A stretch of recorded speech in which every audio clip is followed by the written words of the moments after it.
करोड़ रुपए मेरे देश के नागरिकों के खाते में ट्रांसफर कर रहा है। ये डिजिटल इंडिया की ही ताकत थी कि जब दुनिया थमी हुई थी तो भी हमारे बच्चे ऑनलाइन क्लासेस ले रहे थे, पढ़ाई कर रहे थे। अस्पतालों के सामने असाधारण चुनौती थी, लेकिन डॉक्टर्स अपने मरीजों का इलाज टेलीमेडिसिन के जरिए भी कर रहे थे।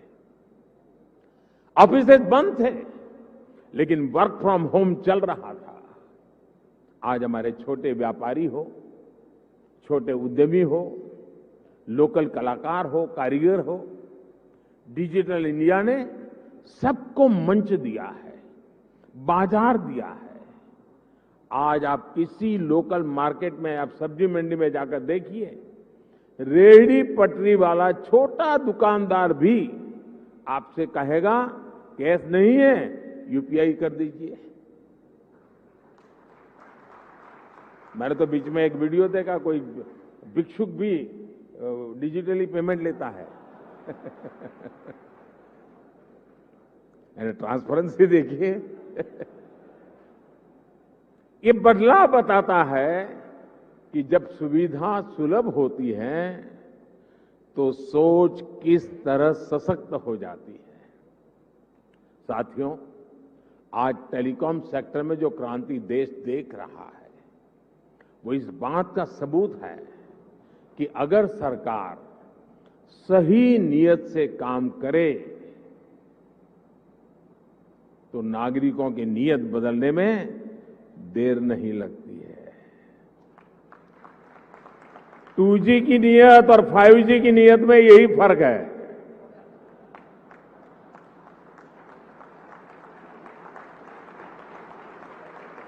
देर आए दुरुस्त आए।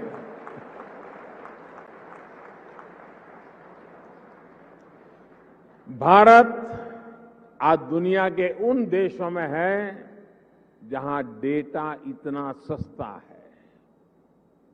पहले 1 GB डेटा की कीमत जहां 300 रुपये के करीब होती थी, वहीं आज 1 GB डेटा का खर्च केवल 10 रुपये तक आ गया है।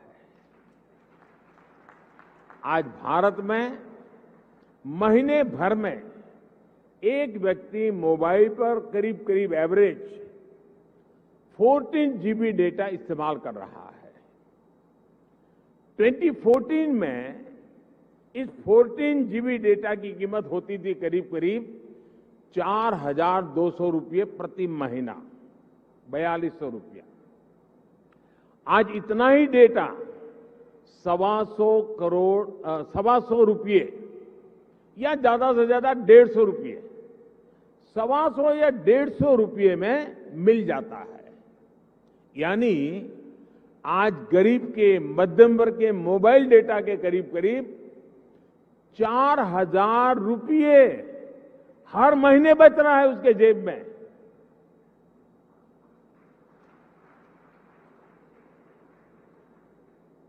हमारी सरकार के इतने सारे प्रयासों से भारत में डेटा कीमत बहुत कम बनी हुई है। ये बात अलग है। 4,000 रुपया बचना कोई छोटी बात नहीं है हर महीना। लेकिन जब मैं बता रहा हूं तब आपको ध्यान में आया, क्योंकि हमने इसका हो हल्ला नहीं किया, विज्ञापन नहीं दिए, झूठे बड़े गपगोले नहीं चलाए। हमने फोकस किया कि देश के लोगों की सहूलियत बढ़े, ईज ऑफ लिविंग बढ़े। साथियों, अक्सर ये कहा जाता है कि भारत पहली 3 औद्योगिक क्रांतियों का लाभ नहीं उठा पाया, लेकिन मेरा विश्वास है कि भारत न सिर्फ चौथी औद्योगिक क्रांति का पूरा लाभ उठाएगा, बल्कि उसका नेतृत्व भी करेगा। और विद्वान लोग तो कहने लगे हैं कि भारत का दशक नहीं, ये भारत की शताब्दी है। ये डेकेड नहीं, सेंचुरी है। भारत ने किस तरह 4G आने के बाद टेक्नोलॉजी की दुनिया में ऊंचाई छलांग लगाई है, इसके हम सभी साक्षी हैं। भारत के नागरिकों को जब टेक्नोलॉजी के समान अवसर मिल जाते हैं तो दुनिया में उन्हें कोई पछाड़ नहीं सकता। इसलिए आज जब भारत में 5G का लॉन्च हो रहा है तो मैं बहुत विश्वास से भरा हुआ हूं दोस्तों। मैं दूर का देख पा रहा हूं और जो सपने हमारे दिल दिमाग में चल रहे हैं उसको अपनी आंखों के सामने हम साकार होते देखेंगे। हमारे बाद वाली पीढ़ी देखेगी, ऐसा काम होने वाला नहीं है, हम ही हमारे आंखों के सामने देखने वाले हैं। ये एक सुखद संयोग है कि कुछ सप्ताह पहले ही भारत विश्व की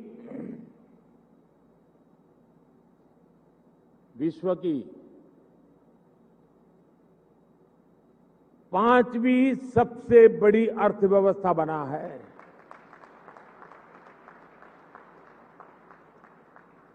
और इसलिए ये अवसर है हमारे युवाओं के लिए जो 5G टेक्नोलॉजी की मदद से दुनिया भर का ध्यान खींचने वाले इनोवेशंस कर सकते हैं। ये अवसर है हमारे एंटरप्रेन्योर्स के लिए जो 5G टेक्नोलॉजी का इस्तेमाल करते हुए अपना विस्तार कर सकते हैं। ये अवसर है भारत के सामान्य मानवी के लिए जो इस टेक्नोलॉजी का इस्तेमाल करते हुए अपनी स्किल्स को सुधार सकता है, अपस्किल्स कर सकता है, रीस्किल्स कर सकता है, अपने आइडियाज को सच्चाई में बदल सकता है। साथियों, आज का ये ऐतिहासिक अवसर एक राष्ट्र के तौर पर, भारत के एक नागरिक के तौर पर हमारे लिए नई प्रेरणा लेकर आया है। क्यों ना हम इस 5G टेक्नोलॉजी का उपयोग करके भारत के विकास को अभूतपूर्व गति दें। क्यों ना हम इस 5G टेक्नोलॉजी का इस्तेमाल करके अपनी अर्थव्यवस्था को बहुत तेजी से विस्तार दें। क्यों ना हम इस 5G टेक्नोलॉजी का इस्तेमाल करके अपनी प्रोडक्टिविटी में रिकॉर्ड वृद्धि करें। साथियों, इन सवालों में हर भारतीय के लिए एक अवसर है, एक चुनौती है, एक सपना है और एक संकल्प भी है। मुझे पता है कि आज 5G की इस लॉन्चिंग को जो वर्ग सबसे ज्यादा उत्साह से देख रहा है वो मेरा युवा साथी है, मेरे देश की युवा पीढ़ी है।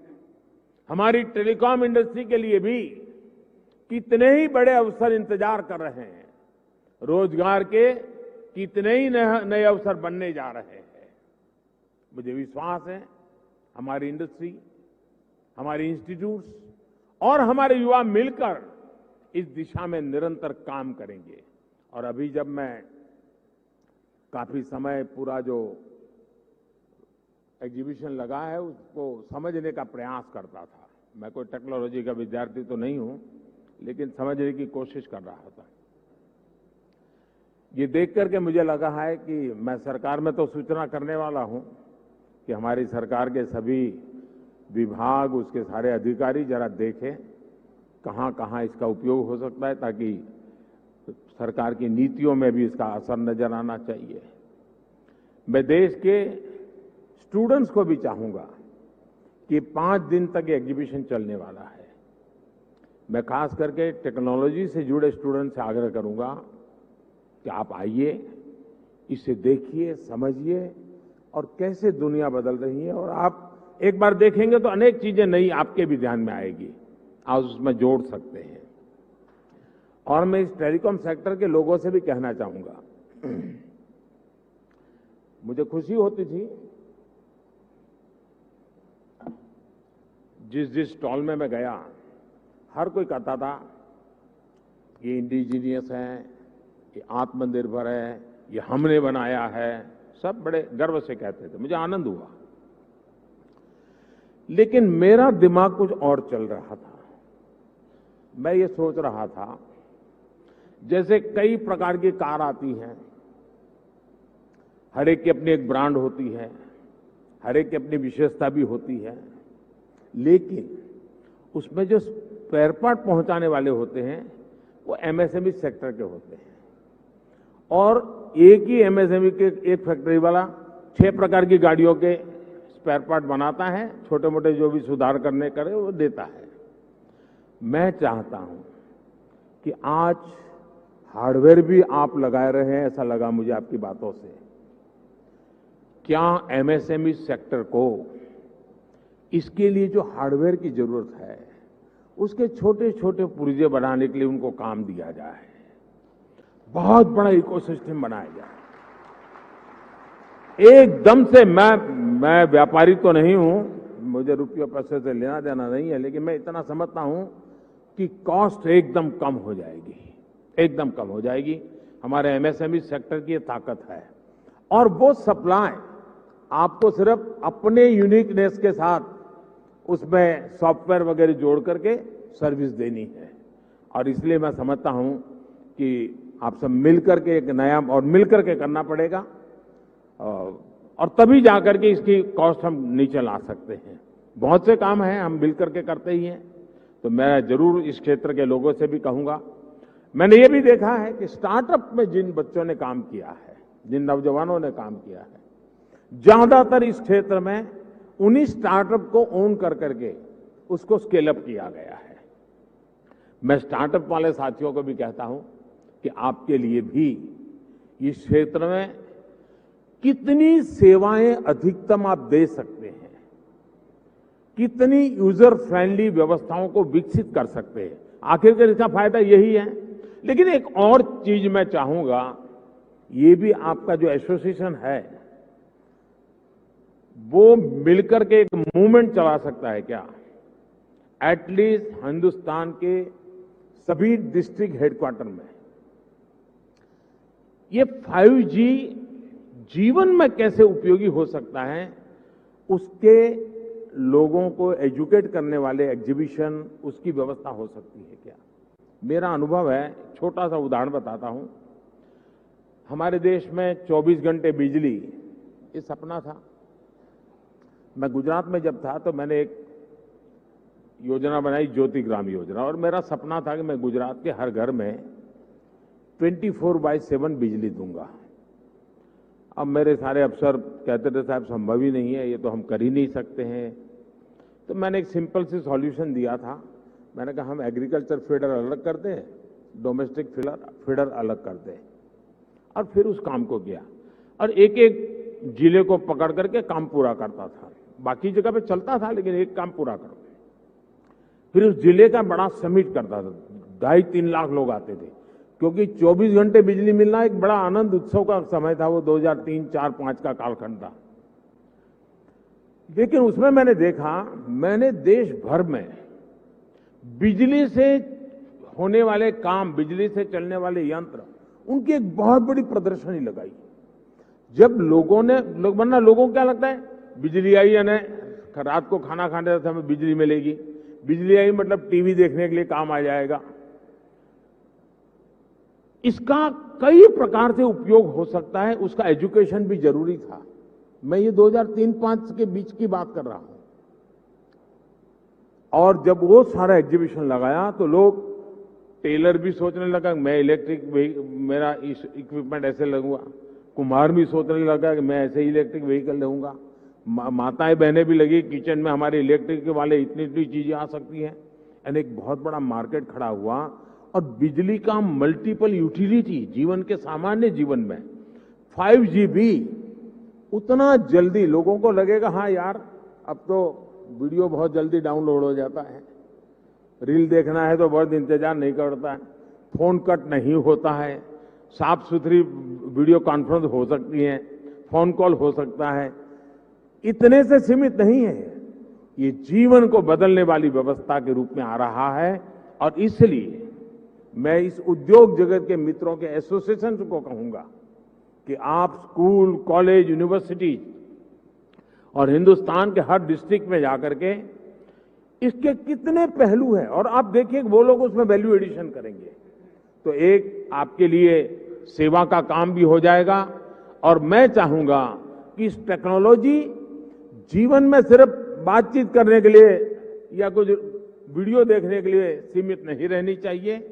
ये पूरी तरह एक क्रांति लाने के लिए उपयोग होना चाहिए और हमें 130 करोड़ देशवासियों तक एक बार पहुंचना है, बाद में तो वो पहुंचा देगा, आप देख लीजिए, आपको टाइम नहीं लगेगा। अभी मैंने ड्रोन पॉलिसी अभी लाया था, आज कई खेतों में मैं देख रहा हूं वो ड्रोन से अपना दवाइयां छिड़काव का काम शुरू कर दिया, उन्होंने ड्रोन चलाना सीख दिया। और इसलिए मैं समझता हूं कि हमें इन व्यवस्थाओं की तरफ जाना चाहिए और साथियों, आने वाले समय में देश निरंतर ऐसी टेक्नोलॉजीज का नेतृत्व करेगा जो भारत में जन्मेगी, जो भारत को ग्लोबल लीडर बनाएगी। इसी विश्वास के साथ आप सभी को मेरी बहुत बहुत शुभकामनाएं। एक बार फिर सभी देशवासियों को शक्ति उपासना के पावन पर्व पर शक्ति का एक बहुत बड़ा माध्यम 5G लॉन्च होने के लिए बहुत बहुत बधाई देता हूं। बहुत बहुत धन्यवाद।